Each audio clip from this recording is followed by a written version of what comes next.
Okay, so my kids got really bored with this book, which is a shame because I really love this series, but they didn't want to finish it.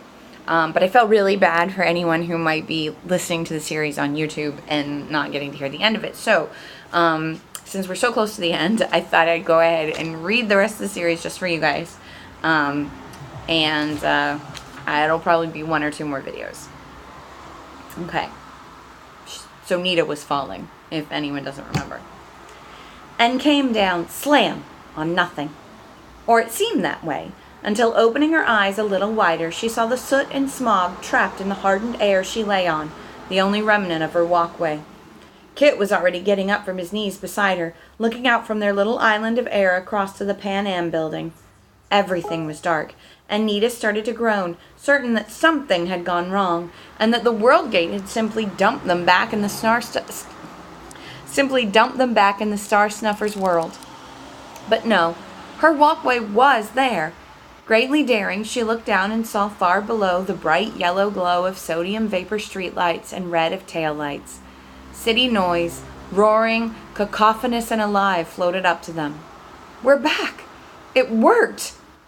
Kit was reading from his wizard's manual as fast as he had read down in the train tunnel. He stopped and then looked at Nita in panic as she got up. I can't close the gate. She gulped. Then he can follow us through. In an agony of haste, she fumbled her own book out of her pack, checked the words for the air-hardening spell one more time, and began reading herself. Maybe panicked help, for this time the walkway spread itself out from their feet to the roof of the building very fast indeed. Come on, she said, heading out across it as quickly as she dared. But where will we run to, she thought. He'll come behind, hunting. We can't go home, he might follow. And what'll he do to the city? She reached up to the heliport railing and swung herself over it. Kit followed with Fred pacing him. What are we going to do, he said as they headed across the gravel together. There's no time to call the senior wizards, wherever they are, or even Tom and Carl. He'll be here shortly. Then we'll have to get away from here and find a place to hole up for a little. Maybe the Bright Book can help. She paused as Kit spoke to the lock on the roof door, and they ran down the stairs. Or the manuals might have something, now that we need it. Yeah, right, Kit said as he opened the second door at the bottom of the stairs, and they ran down the corridor where the elevators were. But he didn't sound convinced. The park? Sounds good. Nita punched the call button for the elevator, and she and Kit stood there, panting. There was a feeling in the air that all hell was about to break loose, and the sweat was breaking out all over Nita because they were going to have to stop it somehow. Fred, she said, did you ever hear anything out where you were? Any stories of someone getting the better of you-know-who? Fred's light flickered uncomfortably as he watched Kit frantically consulting his manual. Oh, yes, he said. I'd imagine that's why he wanted a universe apart to himself, to keep others from getting in and thwarting him. It used to happen fairly frequently when he went up against life. Fred's voice was too subdued for Nita's liking. What's the catch? Well, it's possible to win against him, but usually someone dies of it. Nita gulped again. Somehow she'd been expecting something like that. Kit? The elevator chimed. Once inside, Kit went back to looking through his manual. I don't see anything, he said, sounding very worried. There's a general information chapter on him here, but there's not much we don't know already.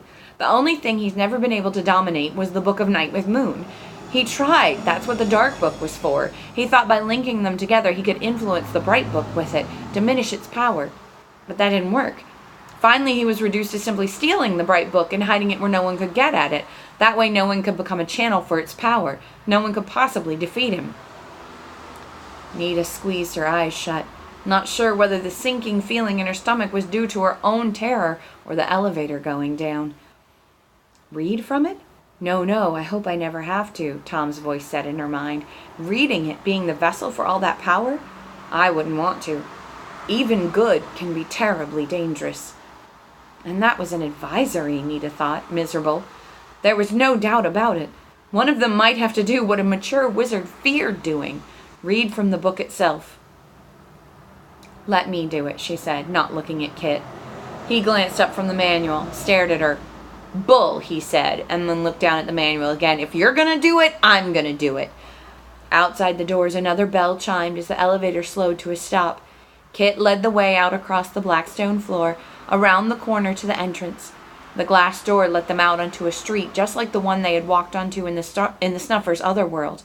But here, windows had lights in them, and the reek of gas and fumes was mixed with the cool smell of evening and a rising wind, and the cabs that passed looked blunt and friendly. Nita could have cried for relief, except that there was no reason to feel relieved. Things would be getting much worse shortly. Fred, though, felt no such compunctions. "The stars! The stars are back!" he almost sang, flashing with delight as they hurried along. "Where?" Kit said skeptically. As usual, the glow of a million streetlights was so fierce that even the brightest stars were blotted out by it. But Fred was too cheerful to be suppressed. They're there, he said, dancing ahead of them. "And the sun is there, too. I don't care that it's on the other side of this silly place. I can feel... Feel?" His thought cut off so abruptly that Nita and Kit both stopped and glanced over their shoulders. A coldness grabbed Nita's heart and wrung it. The sky, even though clear, did have a faint golden glow to it, city light scattered from smog, and against that glow, high up atop the Pan Am building, a form half unstarred night and half black iron glowered down at them like a statue from a dauntingly high pedestal. Nita and Kit froze like moths pinned to a card as the remote clear howl of Peritons wound through the air. "He'll just jump down," Nita whispered, knowing somehow that he could do it. But the rider did not leap. Not yet. Slowly he raised his arms in summons. One hand still held the steel rod about which the air twisted and writhed as if in pain. As the arm lifted, that writhing grew more violent, more tortured. And darkness answered the gesture. It flowed forward around the feet of the dark rider's terrible mount, obscuring the Peritons peering down over the roof's edge, and poured down the surface of the building like a black fog. What it touched changed. Where the darkness passed, metal tarnished, glass filmed over or shattered, lighted windows were quenched, went blind. Down all the sides of the building it flowed, black lava burning the brightness out of everything it touched. Kit and Nita looked at each other in despair, knowing what would happen when that darkness spilled out onto the ground. The streets would go desolate and dark. The cabs would stop being friendly, and when all the islands, from river to river, was turned into his domain, the Dark Rider would catch them at his leisure and do what he pleased with them. And with the Bright Book, and with everything else under the sky, perhaps. This was no other world, frightening but remote. This was their home. If this world turned into that one... "We're dead," Kit said, and turned to run. Nita followed him, perhaps out of hope that another Lotus might be waiting innocently at some curbside. The way Kit ran retraced their earlier path. But there was no Lotus, only bright streets, full of people going about their business with no idea of what was about to happen to them. Cars honking at one another in cheerful ignorance, fat men running newsstands, and bemused bag ladies watching Nita and Kit run by as if death and doom were after them. And no one really noticed the determined spark of light keeping pace. They ran like the wind down West 50th, but no Lotus lay there, and around the corner onto 50th and up 61st. But the carnage left in the other world was not reflected here. The traffic on 5th ran unperturbed. Gasping, they waited for a break in it, then ran across, hopping the wall into the park and crouched down beside it as they had in the world they'd left. The wind was rising. Not just a night breeze off the East River, but a chill wind with a hint of that other place's coldness to it. Kit unslung his pack as Fred drew in close, and by his light, Kit brought out the Book of Night with Moon. The darkness of its covers shone, steadying Kit's hands, making Fred seem to burn brighter. Kit and Nita sat gasping for breath, staring at each other. "I'm out of ideas," Kit said. "I think we're going to have to read from this to keep the city the way it should be. We can't just let him change things until he catches us. Buildings are one thing, but what happens to people after that black hits them?" "And it might not stop here, either," Nita said between gasps, thinking of her mother and father and Doreen, of the quiet street where they lived, the garden, the Rowan, all warped and darkened, if they would survive at all. Her eyes went up to the moon, shining white and full between the shifting branches. All around them she could feel the trees stirring in that new strange, cold wind, whispering uneasily to one another. It was so good to be in a place where she could hear the growing things again. The idea came. "Kit," she said hurriedly, "that dark was moving pretty fast. If we're going to read from the book, we may need something to buy us time, to hold off the things that'll come with it, the Peritons and the cabs." "We're out of lotuses," Kit said, his voice bleak. "I know, but look where we are, Kit. This is Central Park. You know how many trees there are in here of the kinds that went to the battle in the old days? They don't forget." He stared at her. "What can they—" "The book makes everything work better, doesn't it? There's a spell that—" "I'll do it, you'll see. But you've got to do one too. It's in your specialty group, the Mason's Word, the long version, to bring stone or metal to life." He scrubbed the last tears out of his eyes and managed ever so slight and slow a smile. "There are more statues within screaming distance of this place." "Kit," Nita said, "how loud can you scream?" "Let's find out." They both started going through their manuals in panicky haste. Far away on the east side, lessened by all the buildings and distance that lay between, but still much too clear, there was a single huge, deep-pitched clang, an immense weight of metal hitting the ground with stone-shattering force. Fred bobbled a little in the air nervously. "How long do you think—" "He'll be a while, Fred," Kit said, sounding as if he hoped it would be a long while. "He doesn't like to run. It's beneath his dignity. But I think—" He broke off for a moment, reading down a page and forming the syllables of the Mason's Word without saying them aloud. "I think we're going to have a few friends who'll do a little running for us." He stood up, and Fred followed him, staying close to light the page. "Nita, hand me the book." She passed it up to him, breaking off her own frantic reading for a moment to watch. "It'll have to be a scream," he said, as if to himself. "The more of them hear me, the more help we get." Kit took 3 long breaths and then shouted the word at the top of his lungs, all 27 syllables of it without missing a one. The sound became impossibly more than the yell of a 12-year-old as the book seized the sound and the spell together and flung them out into the city night. Nita had to hold her ears. Even when it seemed safe to uncover them again, the echoes bounced back from buildings on all sides and would not stop. Kit stood there amazed as his voice rang and ricocheted from walls blocks away. "Well," he said, "they'll feel the darkness. They'll know what's happening, I think." "My turn," Nita said, and stood up beside Kit, making sure of her place. Her spell was not a long one.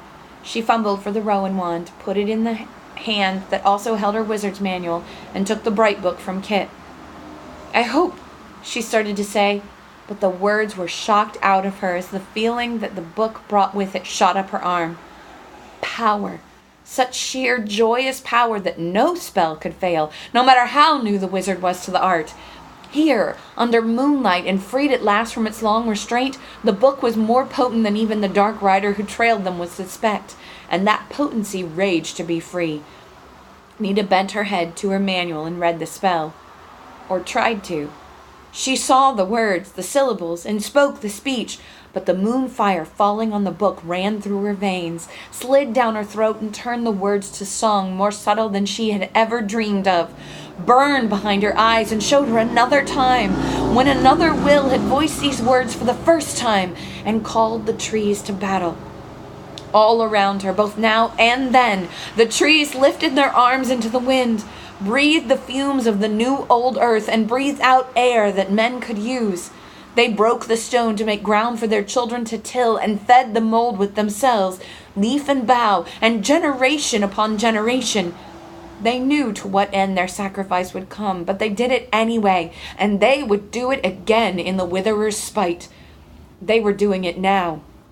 Oak and ash and willow, birch and alder, elm and maple, they felt the darkness in the wind that tossed their branches and would not stand still for it. The ground shook all around Nita. Roots heaved and came free. First the trees close by, the counterparts of the trees under which she and Kit and Fred had sheltered in the dark otherworld. White oak, larch, twisted crab apple, their leaves glittering around the edges with the flowering radiance of the Rowan wand. They lurched and staggered as they came root loose, and then crowded in around Kit and Nita and Fred, whispering with wind, making a protecting circle through which nothing would pass but moonlight. The effect spread out and away from Nita, though the spell itself was finished, and that relentless power let her sag against one friendly oak, gasping. For yards, For blocks, as far as she could see through the trunks of the trees that crowded close, branches waved green and wild as bushes and vines and 100-year monarchs of the park pulled themselves out of the ground and moved heavily to the defense.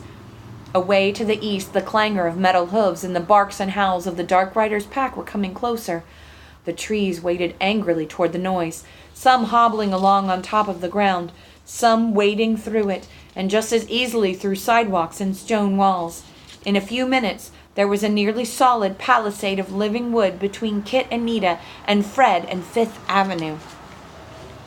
Even the glare of the streetlights barely made it through the branches. Kit and Nita looked at each other. "Well," Kit said reluctantly, "I guess we can't put it off any longer." Nita shook her head. She moved to put her manual away and was momentarily shocked when the Rowan wand, spent, crumbled to silver ash in her hand. "So much for that," she said, feeling unnervingly naked now that her protection was gone. Another howl sounded very close by and was abruptly cut off in a rushing of branches as if a tree had fallen on something on purpose. Nita fumbled in her pocket and pulled out a book. "Call it," she said. "Heads." She tossed the toy and caught it, slapped it down on her forearm. "Heads." "Crud," she said, and handed the bright book to Kit. He took it uneasily, but with a glitter of excitement in his eye. "Don't worry," he said. "You'll get your chance." "Yeah, well, don't hog it." She looked over at him and was amazed to see him regarding her with some of the same worry she was feeling. From outside the fence of trees came a screech of brakes, the sound of a long skid, and then a great splintering crash of metal and smashing of glass as an attacking cab lost an argument with some tree standing guard. Evidently reinforcements from that other, darker world were arriving. "I won't," Kit said. "You'll take it away from me and keep reading if—" He stopped, not knowing what might happen. Nita nodded. "Fred," she said, "we may need a diversion, but save yourself till the last minute." "I will." "Kit."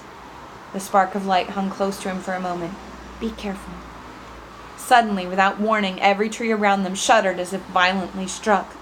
Nita could hear them crying out in silent anguish, and cried out in terror herself as she felt what they felt, a great numbing cold that smote at the heart like an axe.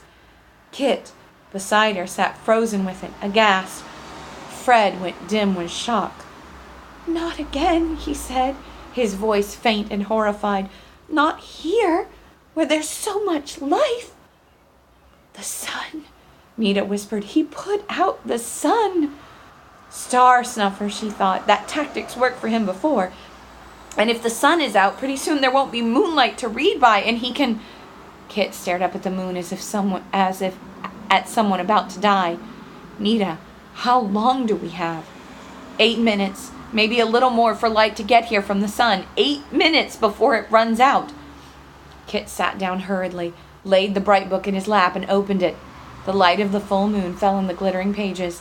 This time the print was not vague as under the light of Nita's wand. It was clear and sharp and dark, as easily read as normal print in daylight.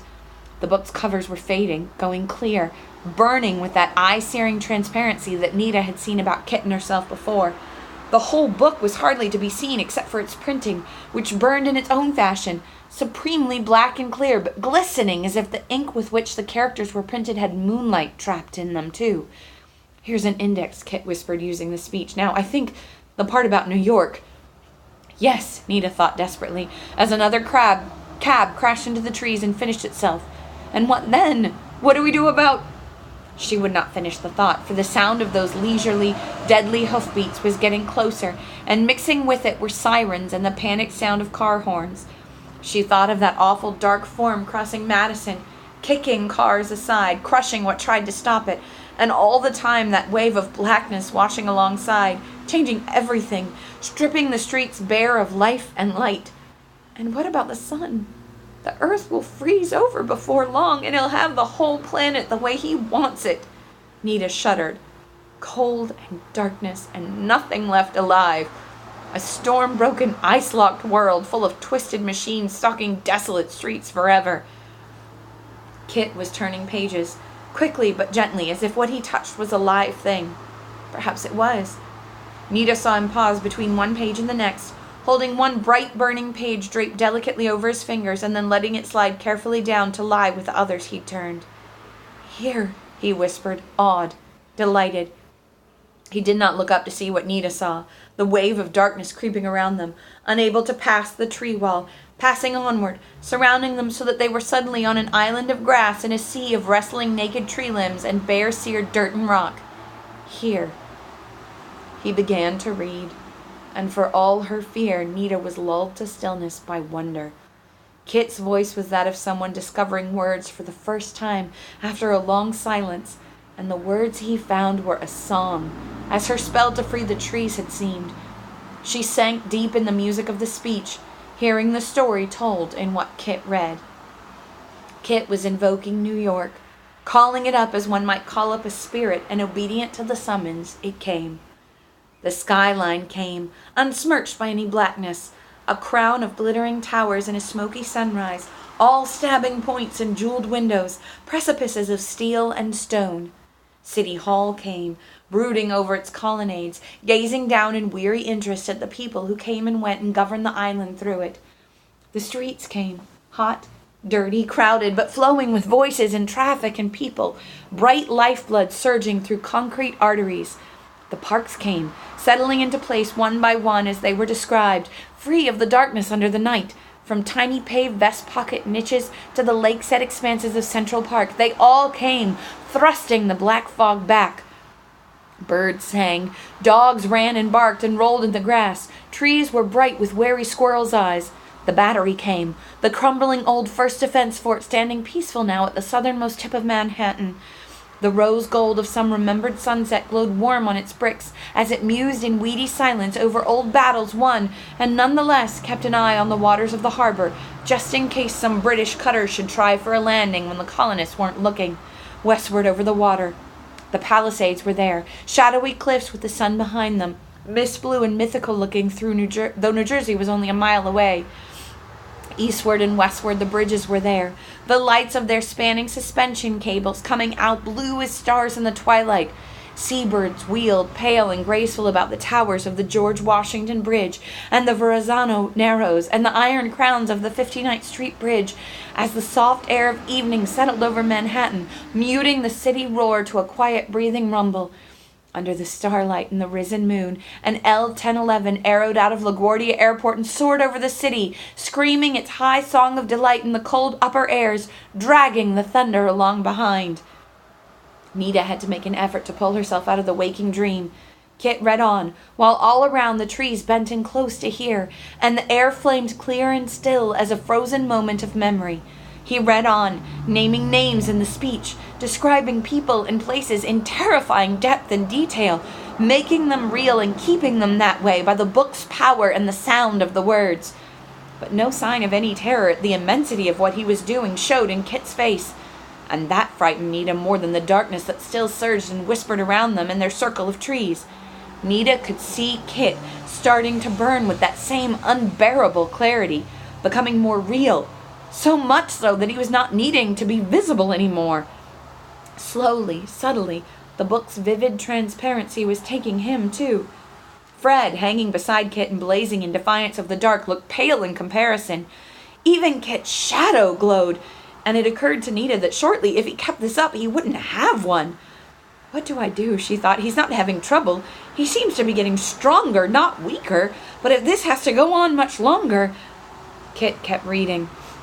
Nita looked around her and began to see an answer. The darkness had not retreated from around them. Out on Fifth Avenue side of the tree wall, the crashes of cabs were getting more frequent. The howls of Peritons were closer. The awful clanging hoofbeats seemed almost on top of them.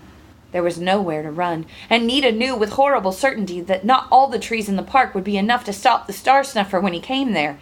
Keeping New York real was one answer to this problem, but not the answer. The darkness and the unreality were symptoms, not the cause. Something had to be done about him. The iron hooves paused. For an awful moment there was no sound. Howls and screeching tires fell silent. Then metal began to smash on stone in a thunderous canter, right across the street, and with a horrible screeching neigh, the rider's iron steed smashed into the tree wall, splintering wood, bowing the palisade inward. Nita wanted to shut her mind against the screams of the trees broken and flung aside in that first attack, but she could not. All around her, the remaining trees sank their roots deep in determination, but even they knew it would be hopeless. There were enough cracks in the wall that Nita could see the black steed rearing back for another smash with its front 4 hooves. The rider smiling, a cold, cruel smile that made Nita shudder. One more stroke, and the wall would be down. Then there would be wildfire in the park. Kit, oblivious, kept reading. The iron mount rose to its full height. "Fred," Nita whispered, "I think you better..." "Fred," Nita whispered, "I think you'd better..." The sound of heavy hoofbeats coming from behind them, from the park side, choked her silent. "He has a twin brother," Nita thought. "We are dead." But the hoofbeats divided around the battered circle of trees and poured past in a storm of metal and stone, the riders and steeds marble pale or bronze dark.